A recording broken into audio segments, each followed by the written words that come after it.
The House of Mystery presents Inside Writing, the radio show where authors discuss their writing process in all genres. The book is called Playing Dead, a memoir of terror and survival. And so joining us is Monique Faison Ross. Thank you for being here. Thank you for having me. I appreciate it, Al. Wow, this is quite the book and quite the history. What made you decide to write the book and come out with this? That's a good question. I never wanted to write the book or to tell the story publicly. Very few people knew up until recently in the last few years, and it was friends actually that urged me to consider writing the book and telling the story, that other people needed to know what happened and what, intimate partner violence can look like and what it can escalate to.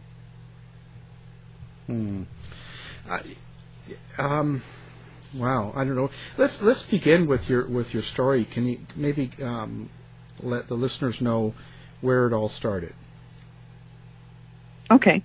I grew up as an only child in San Diego and, was in high school and was active as a high school student and met someone at a float meeting. I was going to be senior class president for the next year, and he was active, in doing things that high school students like to do. And we were at a meeting, at a float meeting about, homecoming floats. And we met. He pursued me a lot, actually, and he was dating someone. And so I felt like he came on too strong from the very beginning. I told my friends about it, but I really just kind of squelched those feelings and just thought, it's fine. I was 17 at the time. Actually, I was 16, 17. I think I was 16 at the time that we met. And it progressed from there. And little things that happen, you really don't think are a big deal. You believe that you're making it up in your mind. You're kind of dismissing the behavior. Things progressed. I went off to college. He came to visit me a lot. I found myself pregnant, wanted to keep the baby, and I also wanted to have an intact family. I grew up in a single-parent household with my mom, and I really wanted my baby to have a family unit. And little things happened. He'd explode. He didn't have control of his temper. Nothing distinctly violent until years later, after multiple children, we moved from San Diego, where we had both grown up, to Japan on an assignment with the military, which I initiated. I wanted to move to Japan, and I loved it there. And then we moved back. Not back to San Diego, but we moved to Jacksonville, Florida. And I knew ultimately, after so many years of marriage, it was a toxic and hostile marriage. But right before I finally decided to leave him, but was waiting to get the money together to do that, we had an escalated argument that he strangled me briefly and then let go. And that was it for me. And I said, I'm definitely leaving, but not at that moment. I didn't tell him until later. And I just knew that that was the final straw for me. But the unique thing about him and about us is, yes, we were young and married and had 3 children at the time, but we looked like everyone else. He appeared normal, so to speak. He was well-dressed always, ranked very high in the military. He was moving up the ranks. He was very respectful in public, very well-behaved, always wanted our children to be well-behaved. We appeared to be, your average American family. But underneath there was always the tendency was there. It was kind of bubbling under the surface. Were you scared of him? Go ahead. In the early days, were you scared of him, or Did it make you nervous around him? Like, how bad was it at the beginning? Yeah. I was not afraid of him, and that's the scary part, is I didn't know how much in danger I was and how things escalated over the years. I didn't realize at the time that it was domestic abuse, not necessarily violence, that can escalate and lead to homicide. And I wasn't afraid of him. I thought he just had a lack of control. He was always angry or outbursts, or, you know, I wasn't fearful. What was there one particular thing that caused a breaking point, or a certain time or pressure that you noticed for when he first assaulted you? It was all, we didn't have any money. We were struggling, so there were always financial arguments, although they're common in marriage, one of the top, divorce reasons. So we struggled like many people struggled, and not having had either of us finishing our educations, we struggled even more.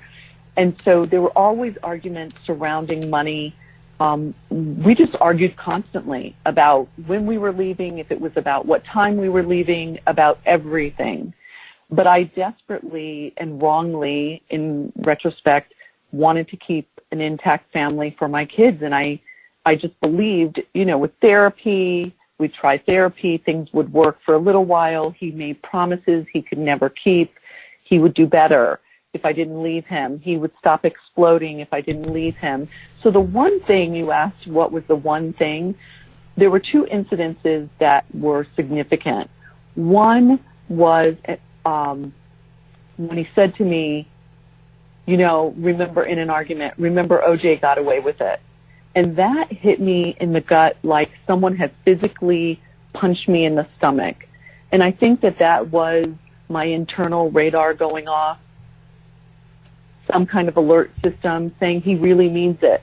But for those of us who would not kill someone in cold blood, that's just, even though he said it and even though it hit me oddly and strongly, I still did not believe that he was capable of murder. I mean, it's hard to fathom.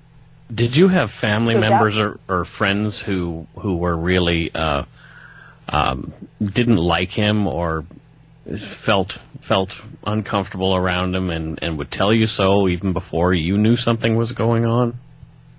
No, actually, no one said anything to me about his behavior being odd until I left him. When I separated from him, there was a couple that we had been friendly with, and I was alarmed that my friend, the woman in the couple, said that her husband felt that there was something not right with him, and he didn't want her or her baby to be near us until we were legally divorced, and he really had kept his distance. And I was really surprised by that. Later, after things happened, I talked to people who were in high school with us, and they said, we always saw that there was something not quite right. You were the one who didn't see it. And they were right. I didn't know I was truly in lethal danger until it was too late. Up until the last minute, I was trying to help him, turn himself in to the police after I was kidnapped. If I could go back, I would say always be concerned for your own safety and always assume the worst. I don't know if that's because I was married to him for almost 13 years. We had 3 children. I don't know why I didn't realize the danger I was in. So that whole time, nobody else came to you and said anything then? No.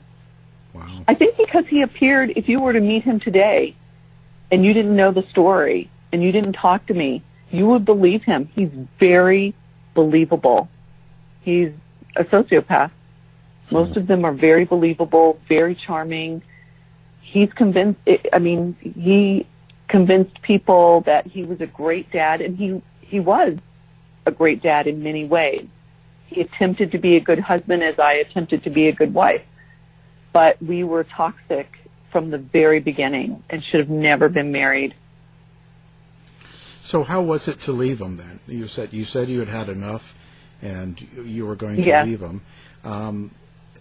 How long did you have to prepare for that? And did you have to prepare because you were scared of what he might do? No, went after the strangulation situation, and the next day or two, I don't remember how long it took me exactly to say, that's it, I'm leaving, the kids and I are moving out. But because I didn't have the money or the savings, I needed to wait for my tax refund that year. And when it came, and I was biding my time, just trying to keep the peace in the house, he knew that that's what I was waiting for. And I think it arrived, I don't remember the exact date, but probably towards the end of February, beginning of March timeframe. And he knew. And I think at that time, I believed that he had accepted that this was going to happen. I was talking to him during those times, that we'll both be better parents, we'll be able to co-parent. And I thought wrongly that he had accepted that this was imminent. And he helped, I rented a U-Haul truck and then he helped me load it. We decided what I was taking, what he was taking, and he asked that he keep some stuff for the kids because he too would be sharing custody. And so I thought, maybe this is really going to work. He's come to the realization that we are, in fact, have a hostile marriage. So when I moved out, everything seemed fine. He helped me load the U-Haul truck and helped me unload it and asked me if I needed him to help me unpack, and I said no. And things seemed to be semi-okay. He made promises to help financially, which he never came through with, which caused me more problems down the road. But he even talked to me. He started dating someone, and I thought, oh, this is great. He was talking to me about it. We could talk. I thought, we're going to have a good divorce. The kids are going to be healthier in two separate households, and he's going to be fine. He's going to move on. And all along we were talking about, people he was dating. But as I think about it and I go back, that was all a ploy. The promises of money, the promise to help me, the promises of not the promises, but the talking to me about people he was dating. It was all to try and get me to be jealous or to want him back or to be desperate to go back by him not helping me, not coming through with any of the promises he made. And so ultimately, as time went on, there were several things that happened in between. Eventually, I met someone at work. This was 6 months later, and a lot happened in between that time, but I met someone who asked me out on a date. He happened to have the 3 kids. This was the first time he kept all 3 kids at the same time for one night. He usually didn't do that. And I wasn't suspicious of it at the time because I wasn't seeing anybody. I didn't need my time. I just needed to be away from him and at peace in my own apartment, and I was. So I didn't mind that he didn't take all 3 kids. But that, too, was also to ensure that I didn't have any non-child time available to me. And so I went out on a date and told him about it the next day because why wouldn't I? We had been discussing people he was dating. And from that moment on, things never went back or regained what normalcy I thought we had. He completely went off the rails. Because he felt like you were moving on without him. I guess so. I think he saw me as property. Mm-hmm. That was never the type of marriage we had, so I'm not sure where that disconnect was. But, someone in mental health explained to me once that me and his children were his entire identity. And so by me leaving him and dating someone else threw him into a reality that he couldn't handle. So, I never cared what he could handle or couldn't handle. He had been given years in the marriage, and I gave it years in the marriage, and his lack of ability to cope was not my problem, but he destroyed people's lives when he went off the rails, so many lives were destroyed. His parents lost every dime they had in savings. They lost their house. It was terrible. So when you say he went off the rails, was that instantly when you told him about the date you had? It was instant. Mm. He confronted the guy I was seeing. We worked at the same hospital. He confronted him that day. He stalked us full-time for almost 3 months, full-time. And it never slowed down. Like, I felt like I couldn't catch my breath. But did I believe I was in danger of being murdered by him? No. I just believed he was harassing me, harassing him. I averaged 10 911 phone calls a week. Even the police didn't believe that he was seriously dangerous, that he was going to do anything dangerous to me or try and take my life. Was he still seeing the kids and having his turn with them, and everything was going fine with them? Well, during those 3 months of stalking, he was fighting me for full custody. So he really followed the blueprint of full domestic violence, which I didn't know at the time. He made sure that I could not support myself and the kids by never providing child support. Forget alimony, that wasn't even up for discussion, but any sort of child support. He was trying to turn the kids against me. He hired a high-powered attorney that his parents paid for to fight me for full custody, saying that I was unfit, that I needed supervised visitation, that he lied and said he had been the full-time caretaker of them, which was not the case. So during all of that, he, on top of that, was stalking me and the guy that I was seeing at the time full-time. So he was fighting me for full custody. He was not providing any support. Then he started to do bizarre things like keeping pieces of the kids' belongings.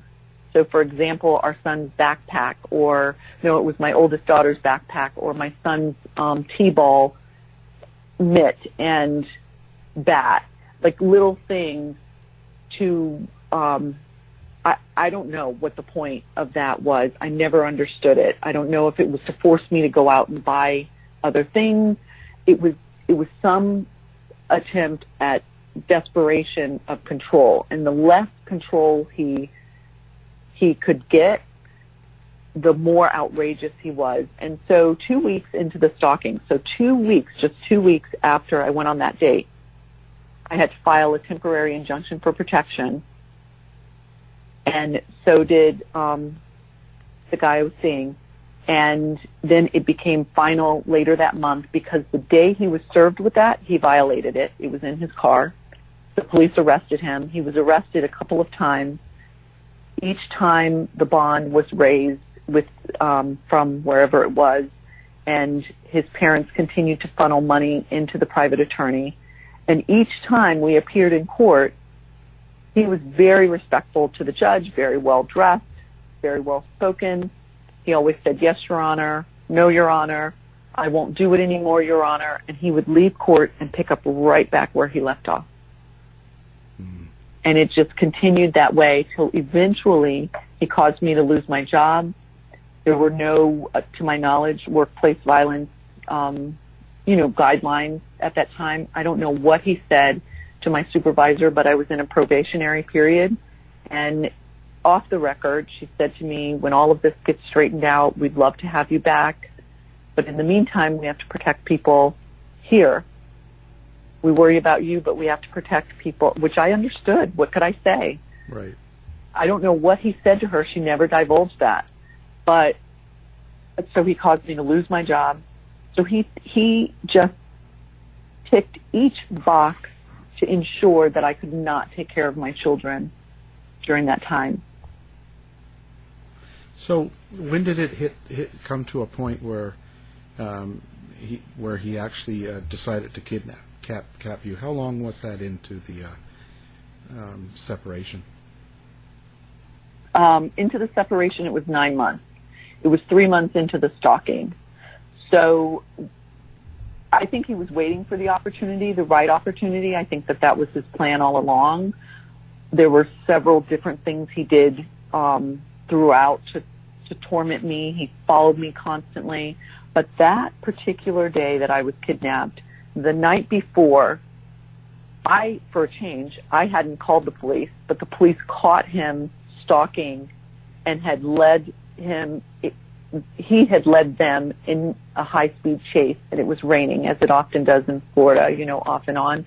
And they called off the high-speed chase, came back to me out of breath after running after him on foot. So at some point, he had jumped out of his vehicle that he had taken from me early in the stalking. He also took my mode of transportation. But so he had 2 vehicles. One he had reported was stolen. The police knew that wasn't true. He had hidden it, actually. And so the other car that he had taken from me 3 months earlier. He jumped out and ran from them on foot. So they impounded that car. So I don't know if that caused him to have no other options. He had no other mode of transportation. He had no other money with him, whatever he had in the car at the time. He wasn't planning to be picked up at that time. He wasn't planning to be, running on foot. So what happened when they ran to me and ran to my apartment and asked me where might he be, they told me they had chased him in the car chase and then chased him on foot. And did I have any idea where he might be? Of course, I didn't. And I gave them his girlfriend's address at the time. She knew none of this was going on. I spoke to her after everything had happened, and she said she thought he was a little obsessed with the kids, but she had no idea that he was stalking me full time, that he was pursuing custody with only supervised visitation. She had no idea any of that was going on. So they went to her. He was not there. The only thing that happened that I would have loved to have known is for the police to come back and tell me we didn't find him. That was the part that was missing, because when they left me, I had no idea what was happening. I went back to bed, got the kids up the next Monday morning, ready for school.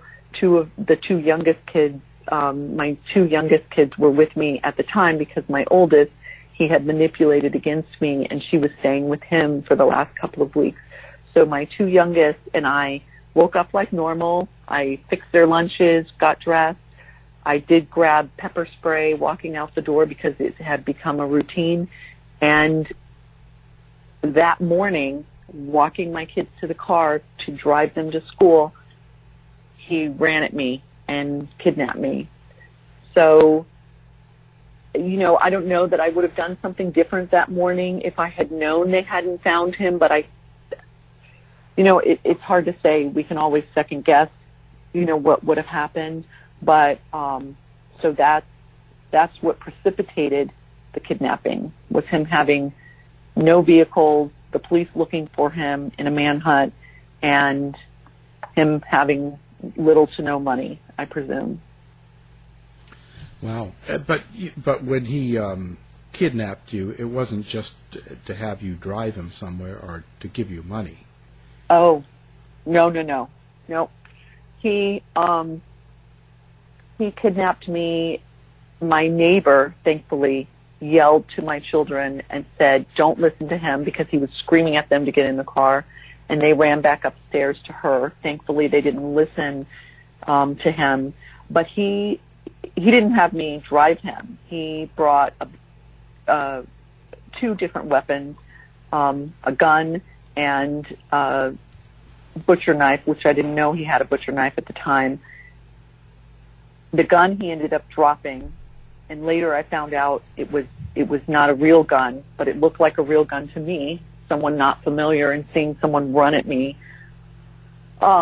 So in my effort to stay out of the car, I fought with him to try and stay out of the car. He eventually picked me up on the passenger side where I was, put himself in next to me, turned on the car, threw it into reverse. It was an automatic, not a stick. He would have had to be over there, and over in the driver's side, and took off immediately because he knew, with the neighbors seeing it was a Monday morning, 8 o'clock, the police were going to be there in moments. So he took off, and we went down into a couple of different, like a grocery store parking lot. We flew through a bunch of areas and then onto the main road, and he blew out a tire because he took off so fast and so hard with the car. And he moved over to the driver's side, and he kept saying, I just want to talk to you. I just want to talk to you. And so eventually I'm thinking, okay, this, he must mean he really wants to talk to me, because again, murder is not in my frame of reference. And so he spent about 6 hours with me trying to convince him to turn himself in, me convincing him to let me call a friend to get the kids, because I was worried that Child Protective Services would take them without either of us, anywhere to be seen. And so I did get a friend to get my children, and I just was convinced that he would stop this madness if he just talked to me. There were a couple other things that happened while I was kidnapped, and they didn't make sense to me. I just needed to get home to my children. I just kept saying, I just need to get home to the kids. He kept asking me questions about my relationship with the other guy, about our marriage. Murder still was not on my mind. It wasn't until the last second that I realized it was too late. So he actually left you for dead. He actually beat you where he thought you were dead and left you in the woods. Yeah. And he checked my pulse, and he said out loud, "You're not dead yet." And so I knew that he wanted me dead. Yeah. Yeah. Wow. So now, after this is all said and done, yeah, you're still in fear and still living, looking over your back. Oh yeah, yeah. I'll never, until he dies, I'll never have peace. I mean, he cannot contact me. I have a lifetime injunction for protection, forever, for as long as I live. But I had an injunction for protection at the time, so. Right. Yeah. Well, what happened with him legally? Was he sent to prison? He was. He was shot by the police and survived. How many people survived being shot by the police? Very few, if any. I can't even think of any. He was in the hospital a long time, and then he went to prison. He plea bargained. When I was able to repeat, I had the mind enough to be able to repeat what had happened, and his attorney, even though he had bled his parents dry of any money that they had, all of it, he convinced him to plea bargain, which he did. He initially plea bargained for 26 years, meeting in Florida at that time. I don't know if it's still the same. I think that it is. 26 years, he needed to serve 80% of that, which I think would have been about 21 years. But then a few years into his sentence, he convinced a judge through a public defender at that time that he needed to be heard again, that he misunderstood his plea bargain, that he was misled or something he convinced the judge of. And in lieu of that, I agreed to 20 years, to reduce it to 20 years. He'd have to serve 80%, which put him out. He got out of prison after 16 years. But at the time he was pleading to have a new trial or whatever he was trying to get, I didn't want to take one child out of college and another out of high school at that time and upset my children's lives to go and see him in a courtroom and try and find witnesses. And many times, I understand in plea bargains, they don't keep evidence. So I felt I had no choice to keep our lives as peaceful as possible is to agree to 20 years, and he would get out in 16, and he did. So I have not heard from him, but if I do, directly or through a third party, he will go immediately back to prison. Yeah. Have you had any, has he attempted anything, or has he been around, or have you heard anything? I have not. No, not to my knowledge he's attempted anything. And he would be, I mean, that would be really unwise for him because, you know, I do monitor him because while I was kidnapped, he raped me a couple of times, and so he's a registered sex offender, which in a way is a gift to me because I can monitor his whereabouts. So I know where he is and can see online that he's registered and doing what he's supposed to do, but they would snatch him up and send him back to prison in a minute if he contacts me or anyone. I still am in contact with my former attorney, who's now a judge.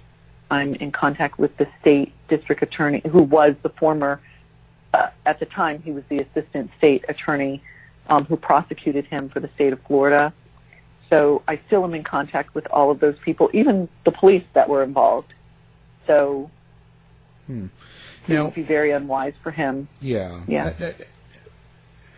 Has he been able to see the kids, or do the kids still want to see him, or? They do not. They want nothing to do with him. And he has not reached out, to my knowledge. That's their choice. They're all adults, well into adulthood. And he's never admitted what he did, never said, I'm sorry. So we don't discuss it, the kids and I. I've never asked them not to see him, or they made their own choices. Right. The loss, the real loss is his family. His family are wonderful people, and I wish all these years they could have been involved in the kids' lives. But he's such a master manipulator. The kids never felt comfortable being in contact with his family because he would, you know, drill his family members for where they are, what they're doing. So, wow, that way. So, what do you hope people get out of your book? What is it that you want them to walk away with? You know, that's such an important question, because my hope is that people will learn to follow their gut. Men and women, there are dangerous situations everywhere, from getting into an elevator, being in a parking garage, someone that shows up at the door. Follow your gut. If I had followed my gut when I was 16, 17, you know, none of this would have happened. And if I had listened to my gut, I truly was in danger in the very beginning of that kidnapping and put my own feelings aside, and I should have never done that. I also hope that people will see and read, what does sociopathic behavior look like? What are the danger signs? Because from the outside, all things seemed normal. But there were so many red flags that I should have picked up on. His behavior was just bubbling under the surface all those years, and I didn't recognize it. That's what I hope that they get from it. Now, do you have a website, or do you have a site where people can go and find out more information about your books and anything else? Yeah. I do. It's a very long website name because it's my full name, MoniqueFaisonRoss.com. And there's information on there. There's interesting things about what I'm doing. I was asked to be on the Fatality Review Task Force as a volunteer, which is not an easy job for the state of Connecticut. And I do that as the only survivor on the task force. It's a hard job, but I try and help provide all the professionals that I sit around the table with the insight of what it means to be the non-professional in day-to-day life, dealing with an intimate partner who's violent, but you don't recognize it. What caused me not to realize the danger that I was in. So there's a little bit about that. There's some blogs that I've written over the years, and books that I'm reading, and so I appreciate anyone willing to read the story. It's not an easy one. The second half of the book really has your heart racing from what I'm told by people, but there's a lot to be learned, I think. Oh yeah. It's a great book. We totally recommend it. I also forgot to mention, you are the daughter of San Diego Charger football great Earl Faison, I guess, right? Yeah, I am. How did your family deal with all of this? Well, my parents were divorced when I was young, and my dad and I were not as close as I would have liked. He's passed away now. I miss him terribly. He was such a gentle giant, just a sweetheart of a person. And I wish, we had grown closer over the years, but we certainly stayed in contact and spoke. He was devastated when he heard what had happened, and he didn't come out right away. We didn't visit for some time, but we spoke a lot on the phone. He also spoke to the man that helped me the day that I was rescued, because if it wasn't for him, I would not be here. I could have never gotten help on my own. And so my dad was devastated, and my mom flew out immediately, and other family members flew to me immediately. But there was chaos at the hospital because, he was shot and I was the trauma patient before him, and we ended up at the same hospital. And his, both sets of family members flying in from California. It was kind of chaotic for the hospital staff. But my dad, always the rational mind, trying to, in the beginning when he found out I was pregnant, he was the one who called the family meeting. He always tried to be rational and cool and calm, and he was a calm man, nothing like my husband at the time. So he, yeah. So everybody's how is everyone doing now? How are the kids? How are you? How did life go for you guys now after all this is behind you? Well, it's like it was yesterday. I have 4 kids now, all adults, from young adults to, well into adulthood. My oldest daughter is married and has 1 child, but she was cautious in picking a mate. She was very careful, and all of my children are. They're heightened sense of, watching people and watching for signs. But other than that, everyone's well-educated and happy and living their lives and doing well. But we do look over our shoulder. We don't pick up the phone for calls we don't recognize. We don't go to the door and answer the door of people we don't expect to be coming. We all live a lot more cautiously. And my PTSD is not about him. It's about dangers everywhere. It's about someone getting me. So I won't go into that. That's really a rabbit hole in and of itself. But I can tell you that trauma never leaves us. So it hasn't left my children, and it hasn't left me. Well, we wish you all the best, and hope the future continues and gets nothing but better. Thank you. Our guest today has been Monique Faison Ross, and the book is Playing Dead. Thank you for being on the show. Thank you so much for having me. Thanks so much, Monique.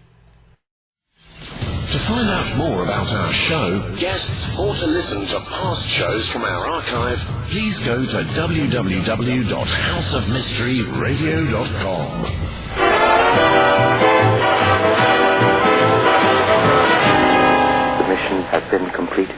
The end! By George, he's got it! It is the end! I'll see you. If you're lying to me, I'll be back. This has been a production of Something Weird Media.